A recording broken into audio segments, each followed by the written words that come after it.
Oh, il y en a un qui l'emporte, Sébastien Ernaud, la victoire des petits.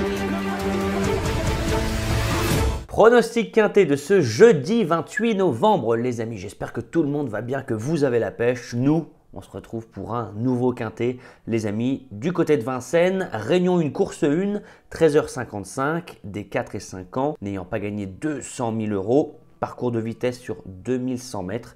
Ils seront 15 partants après le forfait du numéro 14, Man of Steel. De toute façon, je pense que pas grand monde l'aurait mis sur son ticket. Ils sont plus que 15 partants, les amis. On va voir ce qu'on en fait. Pour toutes les personnes qui arrivent sur la chaîne Les Turfistes Gagnants, je vous invite à vous abonner, à liker, à partager parce que je vous fais une vidéo pour tous les quintets au trot. Parfois, ça m'arrive de ne pas en faire tout simplement parce que manque de temps, tout simplement, ou parce que je préfère envoyer que à mes abonnés payants. D'ailleurs, eh bien, si vous voulez nous rejoindre et faire partie du programme Turfistes Pro, on ne pouvait plus s'abonner depuis une semaine parce que j'avais fermé les inscriptions. Je remets exceptionnellement jusqu'à l'ouverture du quintet, jusqu'à ce jeudi 13h55, 7 places disponibles, les amis.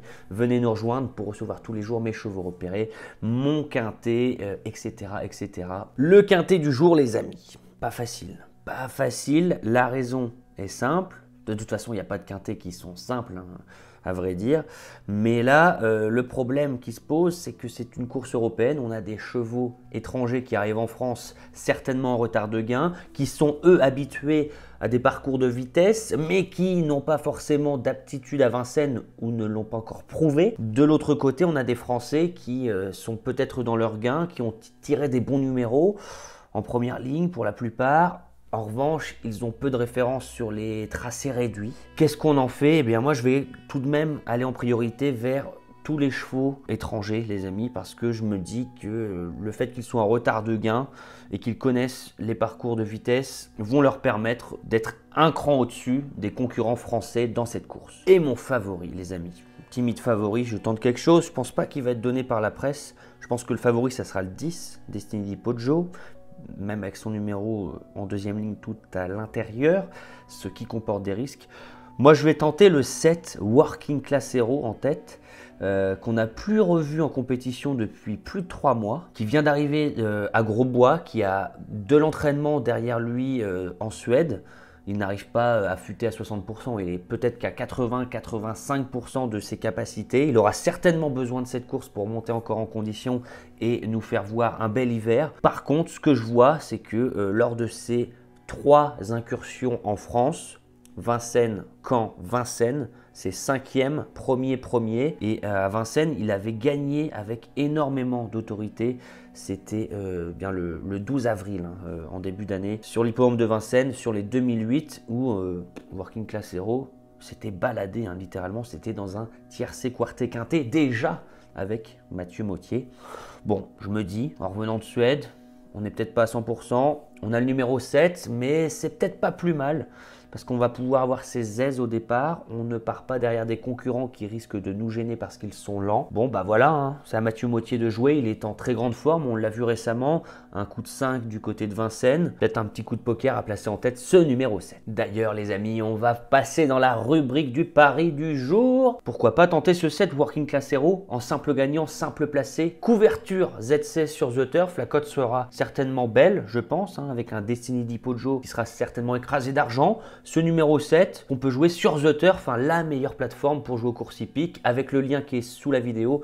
Ouvrir un compte The Turf, vous allez voir, c'est très simple. Vous avez 110 € offerts si vous utilisez mon code promo Turfiste, qui est affiché derrière moi, mais vous allez voir, si vous cliquez sur le lien, tout est expliqué. Et vous avez 110 € offerts, donc vous pouvez vous faire plaisir, mettre 20 € sur le cheval. À vous de voir, ça vous permet de vous familiariser avec la plateforme. Et la surprise du jour, les amis, c'est que s'il y a 1000 likes sur cette vidéo, avant le quintet, bien évidemment, je répète, 1000 likes avant le quintet, donc avant 13h55 ce jeudi, je compte sur vous, eh bien je vous mettrai en commentaire sous cette vidéo mes 5 chevaux repérés qui vont courir à Vincennes et à Mokanchy ce jeudi. Les indices de confiance sont très bons, alors à vous de jouer. En deuxième position, je vais faire une place à Destiny di Poggio, le numéro 10, Jean-Michel Bazir.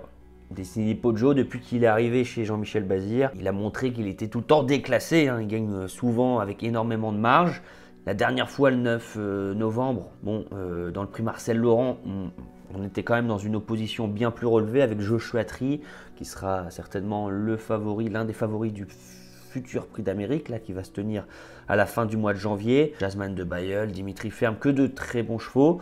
Bon là, le petit truc embêtant, c'est ce numéro 10. Hein. À Vincennes, on a 9 concurrents en première ligne et on peut aller jusqu'à 9 en seconde ligne, mais le numéro 10 se retrouve derrière le numéro 1. Donc si le numéro 1 part pas ou laisse passer les autres, on peut vite se retrouver enfermé à la corde et ne rien faire. Mais ce numéro 10 peut aussi nous permettre de reprendre et d'aller se placer vite dans le wagon de 2 pour éviter tout ce grabuge. Mais si on se place dans le wagon 2, on peut également se retrouver loin, mais Destiny Di Poggio a la classe, a la marge, a la forme pour faire le tour, pour ramener un wagon 3. Et on va bien évidemment faire confiance à Jean-Michel Bazir, hein, qui est en 3 associations, je crois, avec ce cheval. C'est premier, deuxième, ça doit pas être loin de ça. Donc voilà, une association qui marche en 3e position, les amis. On enchaîne avec le numéro 15, Heartbeat Thunder. Heartbeat Thunder, l'entraînement et la drive de Björn Goop qui n'a pas loupé sa réapparition du côté de Vincennes avec son crack San Moteur qui l'a directement qualifié pour le prix d'Amérique. Heartbeat Thunder connaît les parcours de vitesse, ne connaît pas Vincennes, très peu finalement, mais sa seule incursion à Vincennes récemment, le 25 octobre, eh bien c'était sur le parcours du jour. On avait fait le petit parcours à la corde, on avait bien jailli pour une première à Vincennes, je trouve. Aujourd'hui, ça va plus être compliqué dans le sens où on part pas à la corde. L'autre fois, on avait le numéro 1, on a fait le rail, ça s'est bien mis.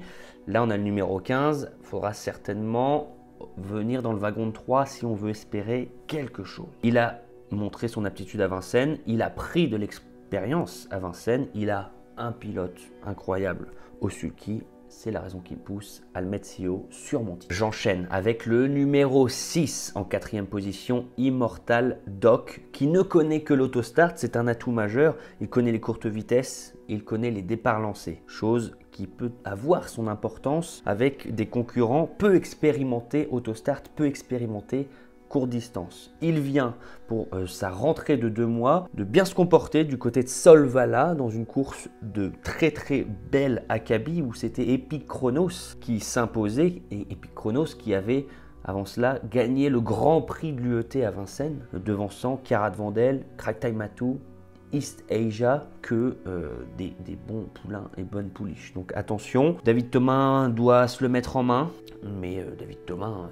c'est un très bon driver, on le sait. En 5e position, j'enchaîne avec le 12, Dayak, qui va effectuer une réapparition après 3 mois d'absence. Où en est-il? C'est un petit peu la question. Il avait montré beaucoup de talent, beaucoup d'envie au début de l'année 2024, où il s'était imposé de plaisantes manières. Il a déjà montré son aptitude à l'autostart également, notamment dans sa jeunesse du côté de l'Italie. Peut-être qu'il a été arrêté parce qu'il restait sur 2 disqualifications de suite. Une alors qu'il aurait joué vraisemblablement un tout premier rôle, et la dernière en date où il s'est mis au galop, un petit peu gêné alors qu'il aurait bien fini. Je me dois de le racheter. Et je compléterai ma sélection avec le 13, Dub Brave ou Dub Brave, qui est dans la forme de sa vie, qui vient d'effectuer de très bons chronos, qui sera déféré des 4. Bon, ça va être un test parce qu'à Vincennes, il n'a jamais vraiment brillé, mais voilà, il est dans une telle forme et il vient de réaliser vraiment de bons chronos qui lui confère une chance, voilà, d'accrocher un lot en pareille compagnie. Les amis, je vous rappelle que s'il y a 1000 likes sur cette vidéo, eh bien je vous mettrai en commentaire mes 5 chevaux repérés avec mes indices de confiance et l'analyse qui me pousse à jouer ces chevaux-là demain du côté de Vincennes et Mokanchi. Donc un maximum de likes, ça envoie des ondes positives. Et encore une fois, pour tous ceux qui veulent nous rejoindre dans le programme Turfis Pro pour recevoir tous les matins mes chevaux repérés dans votre boîte mail avec mon quintet, avec mes 6 chevaux préférés pour le quintet, mon analyse complète, etc.,